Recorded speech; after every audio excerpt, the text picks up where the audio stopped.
She vomited a clump of black, rotting hair at 3 a.m. The smell filled her entire room, like something dead, something that had been buried for years. Amara stared at the hair in her hands, shaking, and she knew she was cursed. All because she refused to give an old woman 100 naira. This is a story of what happens when you ignore someone begging for help. When you think you're too important, too busy, too broke to show kindness.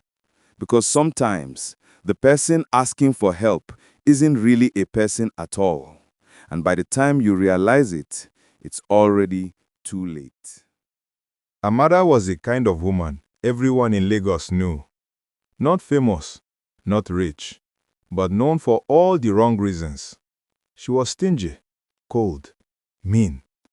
If you worked with her in the office, she would never contribute money for birthday cakes or farewell parties. "I'm saving my money," she would say, even though everyone knows she just bought new shoes last week. If you lived in her compound, she would never greet you. She would walk past you like you were invisible, her face always twisted in a frown. Even her own family suffered. Her younger cousin, Joy, lived with her in a small 2-bedroom apartment in Agege. Joy was struggling to finish school, doing small jobs to support herself. One day, Amara asked Joy for 2,000 naira to pay for her exam fees. 2,000? She shouted. "Do I look like a bank to you? Go and find work. Stop begging me for money like I'm your mother." Joy cried that night, but Amara didn't care.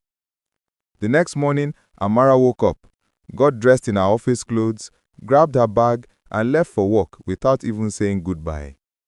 This was her daily routine. Wake up, eat, go to work, come back, sleep, repeat. No friends, no love, no kindness, just Amara and her money. She worked at a small company in Yaba, so every morning she would take the train from Agege. It was cheaper than taking a bus or Okada, and Amara loved cheap things. The train station was always crowded.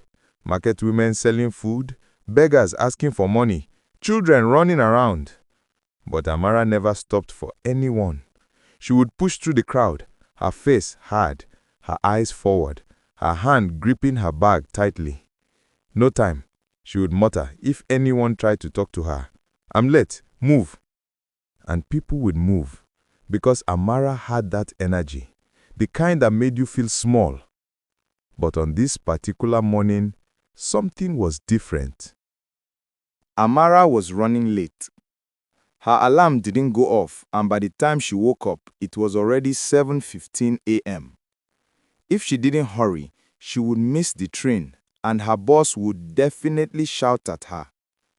She rushed out of the house, didn't even brush her teeth properly, just grabbed her bag and ran. The train station was packed as usual.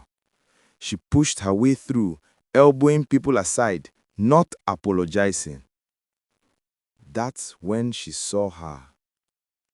An old woman, sitting on the ground near the train tracks, right by the gravel where people walked to get to the platform. She was wrapped in dirty, torn rags. Her hair was white and matted. Her skin looked like old leather, cracked and dry.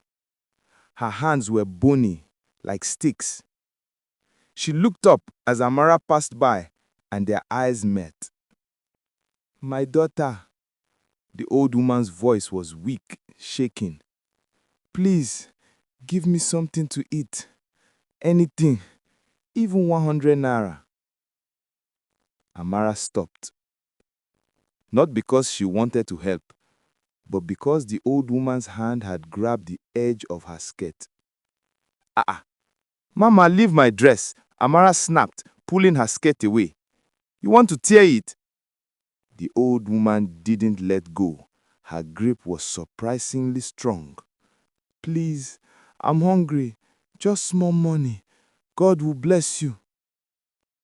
Amara looked down at her.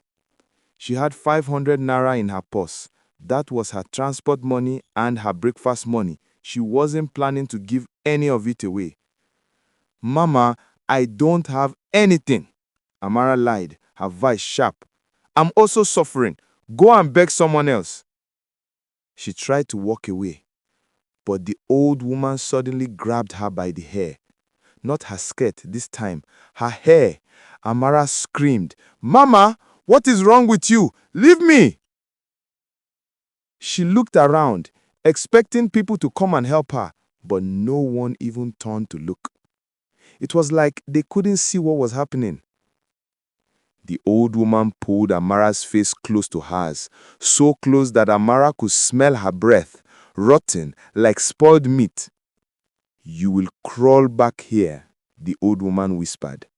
Her voice suddenly cold, not weak anymore, not shaking, cold. Crawl for mercy. Then she reached up and plucked one long strand of Amara's hair, just one, and she held it up to the light, examining it like it was precious. She smiled.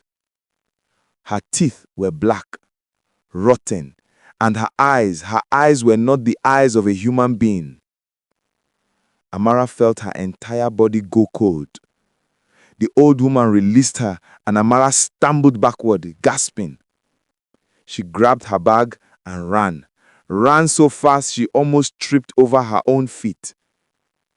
Behind her, she heard it. Laughter. Low, quiet, but it didn't sound like an old woman's laugh. It sounded like something else. That night, Amara couldn't sleep. She kept thinking about the old woman, the way she grabbed her hair, the way she smiled, the way her eyes looked, empty, like there was nothing behind them. It's just an old beggar, Amara told herself. She's probably crazy, that's all. She tried to push the memory out of her mind, but at 3 a.m., she woke up choking. Her throat felt tight, like someone was squeezing it from the inside. She coughed and coughed and coughed, and then she felt something in her mouth. She ran to the bathroom, bent over the sink, and vomited.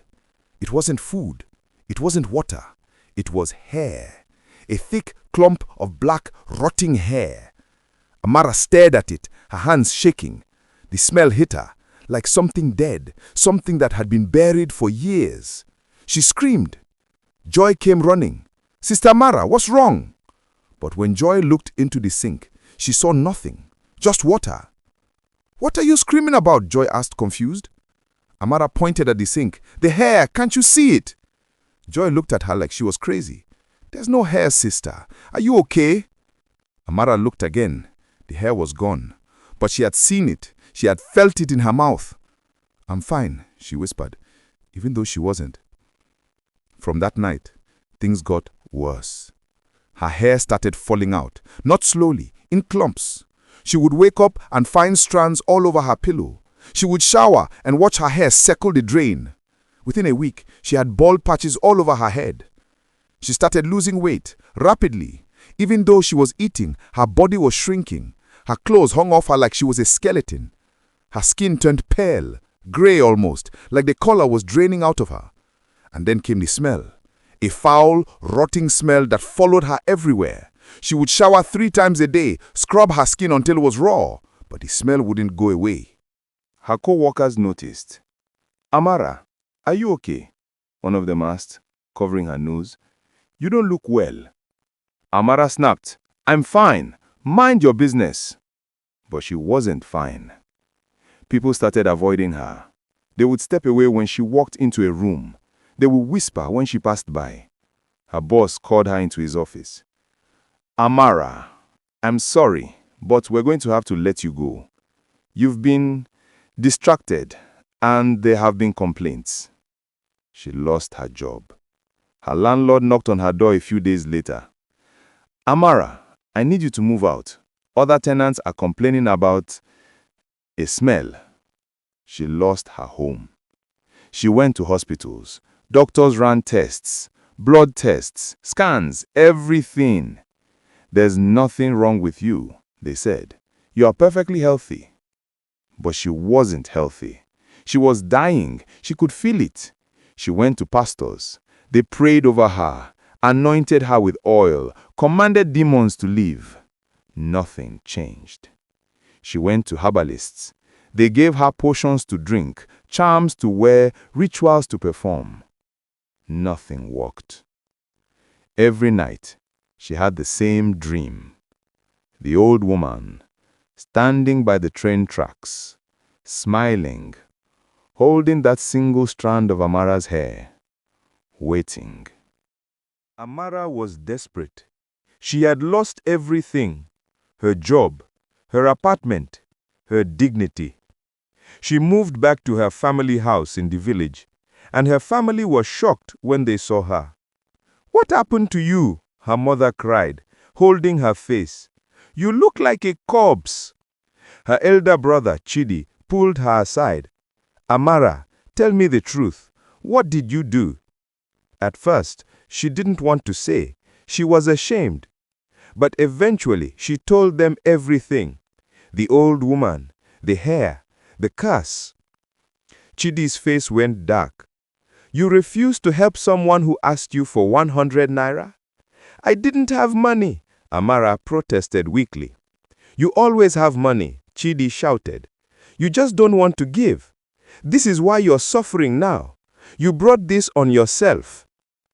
Their mother shook her head. "We have to go back. We have to find that woman and beg for forgiveness."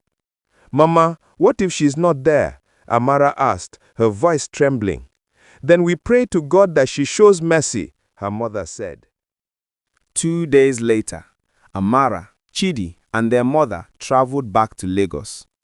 Amara could barely walk. She was so weak that Chidi had to support her. They arrived at the train station early in the morning, before the train started running.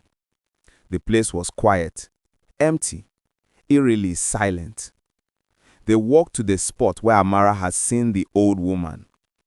Chidi called out, his voice echoing, "Grandma, Mama, whoever you are, please come out. My sister is here to beg." Silence. Nothing. "Please," their mother cried. "She's sorry. She was wrong. Please forgive her." Still nothing. Amara fell to her knees, too weak to stand. She started crawling on the gravel, tears streaming down her face. "Mama, please, I'm sorry. I should have helped you. I was wrong. Please forgive me." She crawled along the tracks, her hands scraping against the stones. And then she heard it. A voice. Soft. Thin. Like air. "Crawl." Amara froze. Chidi didn't hear it. Neither did their mother. But Amara did. And then she felt it. An invisible force, shoving her forward, hard. She fell flat onto the train tracks, her face hitting the metal rail. Chidi screamed, "Amara!" He tried to pull her up, but something was holding her down, something he couldn't see. Amara's eyes widened in terror. She felt hands, cold, bony hands, grabbing her ankles, pulling her down into the gravel. She tried to scream, but no sound came out. And then she heard the voice again, right behind her, right in her ear. "Mercy does not answer after the door is closed." A distant rumble, the sound of a train approaching.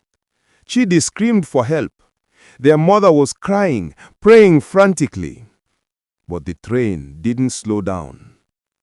Amara looked to her left, and there she was. The old woman, standing by the tracks, smiling gently, holding that single strand of Amara's hair. The train horn blared. Amara closed her eyes as the train ran her over. The hand you refuse to help today may be the hand that closes your fate tomorrow. In Nigeria, we have a saying, "Who you see as small today may be big tomorrow." Because sometimes, the person asking for help is not just a person. They're a test of your heart, your kindness, your humanity. Because mercy is not something you give when it's convenient. It's something you give before the door closes. And once it closes, it never opens again.